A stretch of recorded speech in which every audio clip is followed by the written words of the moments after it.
Students, welcome to elite classes. तो हम start करते हैं नेक्स्ट टॉपिक से। हमारा सेकंड इम्पोर्टेंट टॉपिक है हमारा कौन सा बच्चे? Electric field.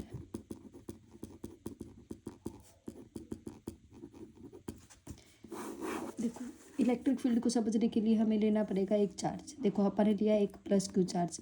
अब अपने को बताना है कि इस प्लस क्यू की चार्ज की वजह से बताओ कितनी फील्ड, कैसे को क्या होती है इलेक्ट्रिक फील्ड, मतलब कैसे जनरेट होती है, कहाँ हम उसको महसूस कर सकते हैं, कैसे नहीं। तो देखो, सीधी हम ऐसे नहीं बता सकते कि प्लस क्यू की वजह से इलेक्ट्रिक फील्ड जनरेट हो रही। तो उसके लिए हमें क्या लेना पड़ेगा बच्चे? एक दूसरा चार्ज लेना पड़ेगा, और वो भी कौन सा? एक क्यू नोट चार्ज लेंगे, प्लस क्यू नोट। अब ये क्या होता है बच्चे? ये होता है हमारा टेस्ट चार्ज। टेस्ट चार्ज मतलब बहुत छोटा चार्ज होता है, स्मॉल चार्ज, जिसकी वजह से कोई फील्ड जनरेट नहीं होती, नो फील्ड जनरेट। अब देखो, ये भी प्लस चार्ज है और ये भी प्लस का चार्ज, दोनों एक दूसरे को क्या करेंगे? रिपेल करेंगे। तो ये बड़ा चार्ज है और ये छोटा, तो ये वाला चार्ज इसके ऊपर फोर्स लगाएगा, तो फोर्स कौन सी डायरेक्शन में लगेगा? इस वाली डायरेक्शन में लगेगा, यहाँ पे। अब देखो, जैसे ये चार्ज इसके पास आने की कोशिश करेगा, ये वाला फोर्स क्या करेगा? इसके ऊपर फोर्स लगाएगा, तो ये उधर वाली साइड भागेगा, मतलब वो एरिया। इसका मतलब क्या है कि जहाँ से वो इलेक्ट्रोस्टैटिक फोर्स को, रिपल्सन वाले इलेक्ट्रोस्टैटिक फोर्स को, जहाँ से जिस भी लिमिट से वो क्या करने लग जाए, फील करने लगे, तो इसका मतलब क्या है बच्चे? उस चार्ज ने अपने चारों तरफ फील्ड क्रिएट कर रखी है। उसी फील्ड को हम क्या कहते हैं? इलेक्ट्रिक फील्ड कहते हैं। तो बच्चे क्या होता है? पॉजिटिव चार्ज से जो इलेक्ट्रिक फील्ड निकलती है, डायरेक्शन होती है, वो क्या होती है? रेडियली आउटवर्ड होती है, ऐसे। यानी कि इलेक्ट्रिक फील्ड की जो डायरेक्शन होती है वो क्या होती है? पॉजिटिव चार्ज से रेडियली आउटवर्ड। और अगर हमारे पास क्या होता है? नेगेटिव चार्ज होता है, और सेम यहीं पे प्लस क्यू नोट चार्ज होता है, तो इसमें जो इलेक्ट्रिक फील्ड की डायरेक्शन होगी बच्चों, वो कौन सी होगी? Inward.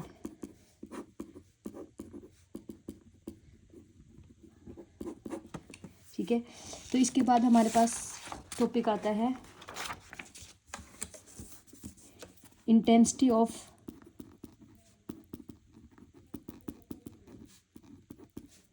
Electric field due to a point charge at distance r. देखो, तो हम मान लेते हैं बच्चे हमारे पास एक प्लस क्यू चार्ज है, यहाँ पे रखा हुआ है। तो हमने क्या ले लिया? आर डिस्टेंस दूरी पे जाके क्या ले लिया? यहाँ से पी पॉइंट ले लिया। तो अपने को बताना है कि इस चार्ज की वजह से बताओ इस पॉइंट पी के ऊपर कितनी इलेक्ट्रिक फील्ड लग रही है, कौन सी डायरेक्शन में लग रही है, सारा कुछ अपने को ये बताना है। तो देखो, ऐसे हम किसी भी चार्ज के ऊपर इलेक्ट्रिक फील्ड की वैल्यू, किसी भी चार्ज, यानी कि पॉजिटिव चार्ज है चाहे हमारे पास नेगेटिव चार्ज है, तो हम किसी भी पॉइंट के ऊपर सिंपल एक चार्ज की वजह से इलेक्ट्रिक फील्ड नहीं बता सकते। तो उसके लिए हमें ना 2 पॉइंट याद रखने पड़ेंगे। फर्स्ट पॉइंट हमारा क्या है? हमने लेना पड़ेगा बच्चे क्या? टेस्ट चार्ज लेना पड़ेगा, क्यू नोट। दूसरी बात क्या? उस टेस्ट चार्ज को कहाँ रख देना है? पुट एट पॉइंट पी, मतलब जहाँ पे भी अपने को इलेक्ट्रिक फील्ड की वैल्यू बतानी है, वहाँ पे उस पॉइंट के ऊपर उसको रख देना है। ठीक है। थर्ड बात मेन कि उस पॉइंट पे इलेक्ट्रिक फील्ड की वैल्यू कैसे निकलेगी बच्चे? निकलेगी force on test charge divide by test charge. यानी कि इसकी वजह से फॉर्मूला क्या आ गया? Electric field is equal to F divide by Q naught. ठीक है। F divide by Q naught आ गया हमारे पास इलेक्ट्रिक फील्ड की वैल्यू। देखो, इलेक्ट्रिक फील्ड की अब मेन बात क्या रहेगी बच्चे? इलेक्ट्रिक फील्ड की डायरेक्शन किस साइड होगी? इलेक्ट्रिक फील्ड की डायरेक्शन उसी साइड होगी जिस साइड ये फोर्स होगा। अब अपन सबसे पहला पॉइंट लेते हैं। देखो, क्यू नोट चार्ज ले लिया और उसको कहाँ पे रखा? मैंने यहाँ पे रख दिया इसके ऊपर। और टेस्ट चार्ज हमने कैसा लेना है? प्लस का क्यू नोट चार्ज लिया। अब देखो, ये भी पॉजिटिव, ये भी पॉजिटिव, इसको रिपेल करेगा, तो फोर्स की डायरेक्शन कहाँ जाएगी? उधर। तो यहाँ पे लगेगा हमारे पास कौन सा? Electrostatic force. तो ये ही फोर्स की वैल्यू कहाँ यहाँ पुट करनी है? इलेक्ट्रोस्टैटिक फोर्स की वैल्यू सबको पता है क्या होती है? कूलम्स लॉ में हम पढ़ के आए हैं। वैल्यू पुट करो तो क्या हो जाएगा? के Q1 Q2 होता है। तो हमारे पास यहाँ पे Q1 मान लो ये है और Q2 मान लो ये है, तो पुट कर दिया अपने q naught divide by r square divide by q naught. अब इस क्यू नोट से ये क्यू नोट कैंसिल, तो हमारे पास फॉर्मूला आ गया k Q divide by r square. यानी कि electric field at point P पे क्या आ गई हमारे पास? K Q divide by r square. और ये बात याद रखनी है कि इलेक्ट्रिक ई की डायरेक्शन कहाँ होगी? सेम जिस साइड हमारे पास फोर्स की डायरेक्शन होगी। ठीक है, तो यहाँ से हमारे पास क्या आ गया, इलेक्ट्रिक फील्ड की वैल्यू आ गई कहाँ पे, एट पॉइंट पी के ऊपर। ठीक है बच्चे, ये तो हो गया हमारे पास क्या, मैग्नीट्यूड। तो इसका मतलब क्या है, ये हमारी स्केलर फॉर्म। अगर अपने को इसी की क्या बतानी हो, वेक्टर फॉर्म बतानी हो, मैंने आपको अच्छी तरह से कूलम्स लॉ में बताई भी थी कि वेक्टर फॉर्म कैसे निकालते हैं। वेक्टर फॉर्म के लिए हमें क्या चाहिए होता है, यूनिट वेक्टर, जो हमें क्या बताता है, डायरेक्शन बताता है।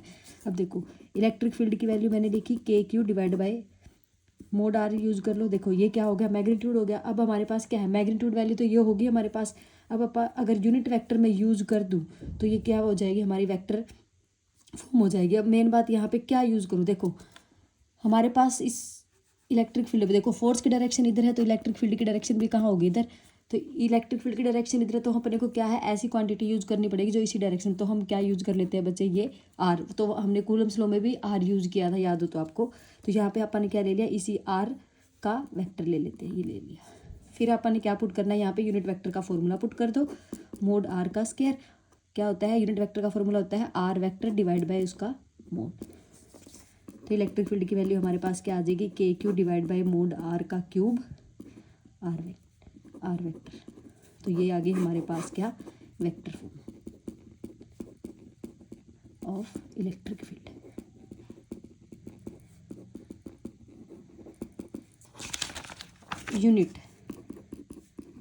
Unit of electric field, formula लगाओ, force divide by Q naught. Force के क्या होते हैं, न्यूटन पर कूलम, यानी कि इलेक्ट्रिक फील्ड के जो यूनिट होते हैं बच्चों क्या होते हैं, न्यूटन पर कूलम। That's it.